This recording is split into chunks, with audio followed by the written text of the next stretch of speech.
Hello and welcome to another episode. Now, this is a video about surf towns that give you the most waves for the least amount of dollar, whether it be for a couple of weeks on a cheap surf trip getaway or somewhere to post up for a few months and make base and do it all without denting your bank account too much. So without further ado, let's dive into some of the most affordable surf towns on the planet. First up, we head to Oaxaca in southern Mexico, and specifically to Puerto Escondido. Now, Puerto Escondido is a pretty big town. It's almost city size, you know. There's a lot going on. Obviously, you've got Playa Zicatela, which is what the place is known for, you know. That's the heavy, slabby beach break that gets really big and scary. There's also a Point Break in town, which is kind of okay, but pretty mushy and mellow.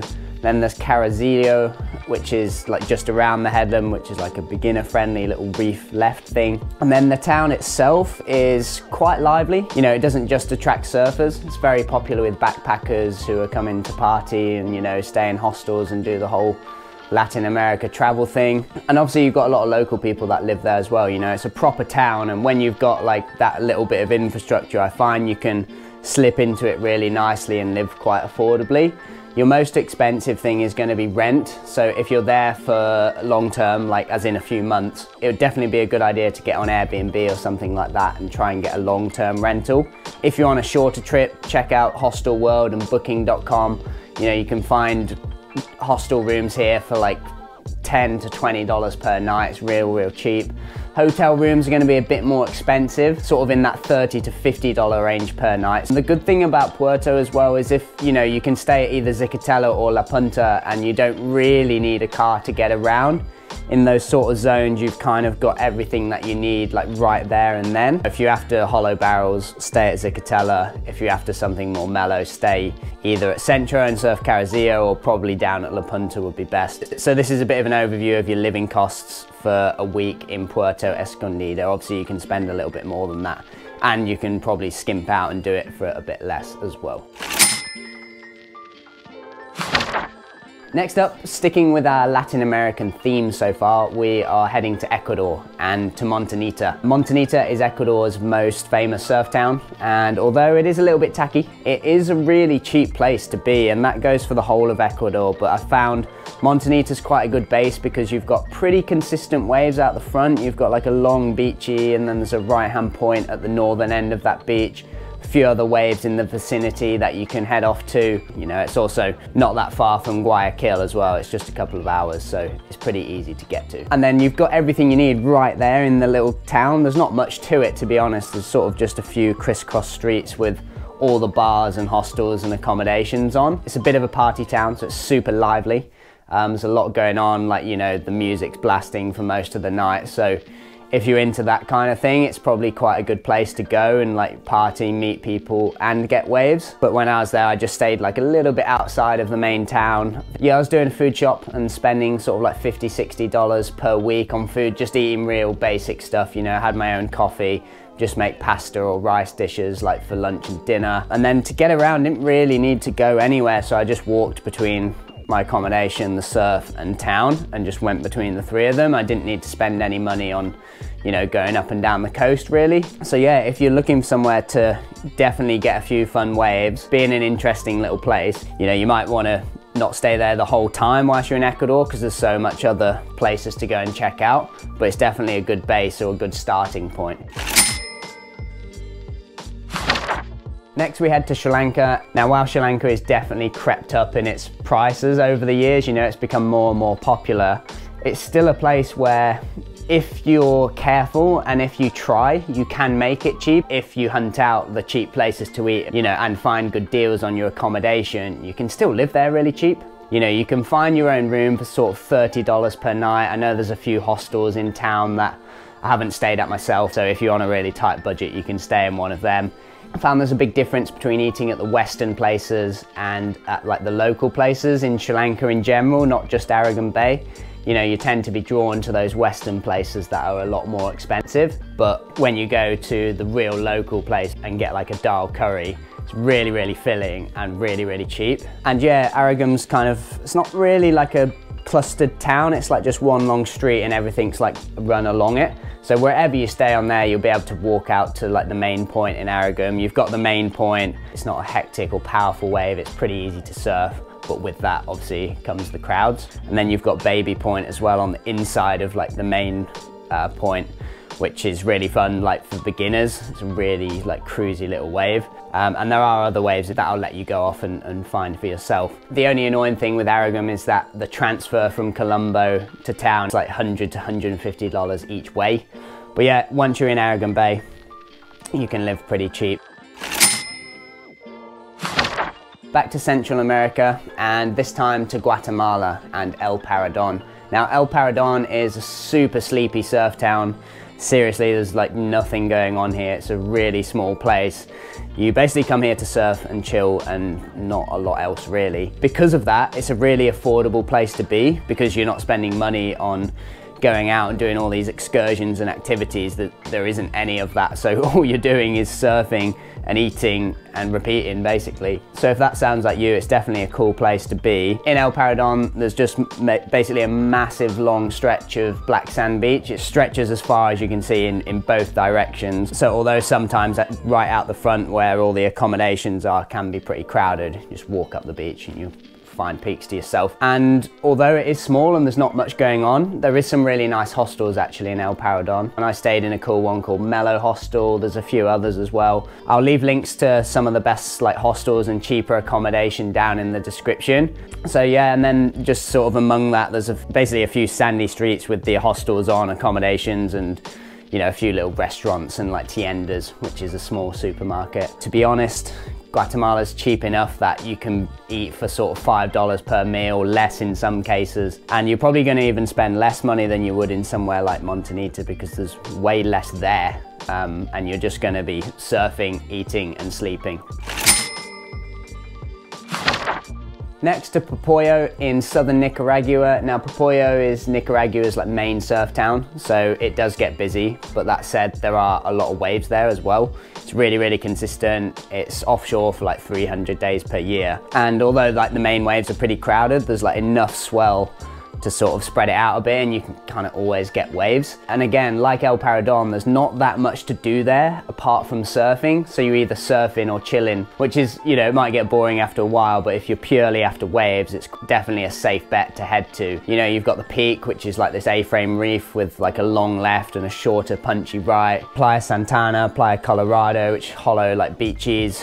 So there's a bit of everything, a lot of variety, very consistent, quite a cool place to go to. Now there's not really like a center of Popoyo. Close to the Peak, you've got Playa Guasacate, where there's like a strip of accommodations, and then the same at Playa Santana. Staying in either one of those pockets will be your best bet. You know, you can find pretty cheap hostels in the sort of $10 range. The more upmarket, sort of better hostels, you'll be paying sort of $20 plus per night. Food, you know, it's not as cheap as say Guatemala and Ecuador. It's definitely a bit more expensive than those countries, but I'd say it's second place behind Guatemala in terms of affordability in Central America. You know, you can find meals for between $5 and $10, sometimes a bit less. Next, we head to Northern Africa and to Tagazout. Now, I don't think I'm pronouncing that right. I think it's actually Tarazout. Whatever it's called, it's the main surf town in Morocco. I've only spent like a week there before, but it's pretty cool. You know, it's got everything you need right there in town, a few accommodations. It's kind of one of those growing places where it is getting more expensive. But if you hunt out the cheaper hostels or get a good deal on like a rental apartment, it's somewhere you can base yourself or go for a quick trip and eat really cheap and almost guarantee yourself waves. The only thing I'd say in Tagazout is that although you can walk to Anchor Point and some of the other waves close by, you do need a car. You know, obviously a rental car that you would probably pick up in Agadir is going to add to the cost quite significantly. But there's loads of waves in the area. You've got Anchor Point, Boilers, Killers, all those like right-hand points that the place is so famous for. Then it's quite cool, like place as well. You know, the eating's always quite a cool experience. They've got like the tea that they pour from up here. They've got all these like nice little breads and dips and oils and stuff, like really good tagines, and yeah, it's a really cool little place to check out and live really affordably. Next, we head to Chicama. Now, Chicama is a stupidly long wave. It's really, really unique. I mean, it's not necessarily like this freight train tube the whole way, like Skeleton Bay or somewhere like that. It's more of like a meandering sort of wave with the odd really fun section. Even so, you can ride waves there for like up to 2 minutes. It's freaking ridiculous. Like, you can't even do turns like the whole way because your legs are burning. You have to just like stand there and just cruise along for a little bit until it like walls up again, and then you're like, right, I'm gonna go again, hit a few more sections, have another break like whilst you're on the wave, and then you're like, right, I'll go again, and then by the end you're just like collapsing. But it's sick. Now, it seems to be the theme with a lot of these places, but there's not that much to do there, and it's kind of like a bleak place. It's like right on the edge of like where this desert sort of landscape meets the ocean. It's not like the nicest town, but because there's not that much to do, you can live there really affordably, and there's quite a lot of accommodations in town. Now, I found Peru to be one of those places where you could get your own room like for not that much more than you could stay at a hostel for. So I stayed at a place called La Ola Azul, I think it's called, and it was like $20 per night, literally 30 seconds from like the coast where I could check the waves from, and then would have to walk up to the top of the point to surf. But you know, $140 per week to have my own room real close to Chicama. There's like not that many restaurants, but there's like 4 or 5, and I kind of just rotated between 2 or 3 of them. I had like my breakfast place, then I go to like pizza place for dinner, and then yeah, just kind of rotate between them. Food isn't crazy cheap in Peru. It's sort of, yeah, closer to that $10 mark than like the $5 that you want it to be. If you want to post up in the season, like June, July, August, you can live there for cheap and do it for a long time if you want to. Next we go to Kuta Lombok. It's like quite a small town. There's only really like 1 or 2 streets where everything's on. You know, right there you've got all the bars and accommodations. It's kind of like if Canggu in Bali was like over 2 streets, and then it goes like really sparse after that. So there's just, it is actually still wild and stuff once you go out of town, which is really, really cool. But it's not uncrowded there. A lot of people think, oh, I'm going to Kuta Lombok, I'm getting away from Bali. It's like this adventurous escape from Bali, but it's actually not, you know, it is really crowded. You know, those waves in Garapuk, there's like 50, 60 people surfing every single day, almost no matter what. But there's other waves you can go, which, you know, will usually have people surfing as well. But yeah, as long as you're not heading there expecting it to be empty, then you're not going to be disappointed. Although it's growing and it's a real rapidly developing place, it's still a hell of a lot cheaper than Bali. You know, you can get a lot more for your money than you can in Bali. You know, I found really good accommodations for sort of like $20, $30 per night, which, you know, you can have a place with a pool and like your nice little own room. There's some sick places to stay actually in Kuta Lombok. And then food as well. If you hunt down those local places, you can eat for sort of $5 to $10 per meal. So it's not stupidly cheap. The other thing that's quite annoying in Kuta Lombok is that you've got to pay to get the boat out, which can be sort of $20, $30 per trip, which, you know, is not ideal. If you're doing that over a long period of time, you're going to spend a lot of extra cash on that, and you're also going to need a moped as well to get around. So with your moped, your room, your food and the boats, there's quite a lot of like annoying additional costs that all add up. Although it seems cheap, it isn't that cheap, you know, it's still quite pricey.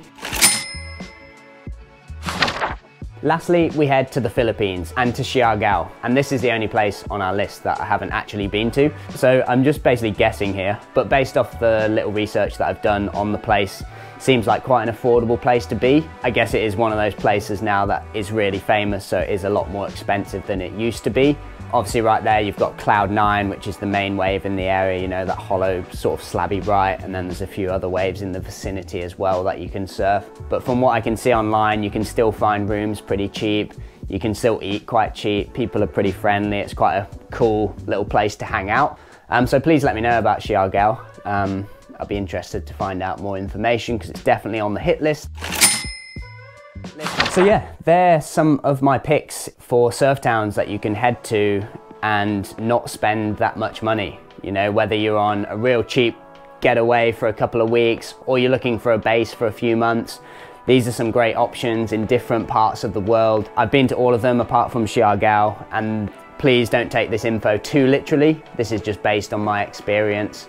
It's a lot easier to spend more, and if you're careful you can spend a lot less as well. But yeah, let me know of your experience of going to some of these places, especially if you've been to them like more recently than I have. I hope you've enjoyed this episode. Please like and subscribe as always. For now, it's goodbye from me, and I'll catch you again soon.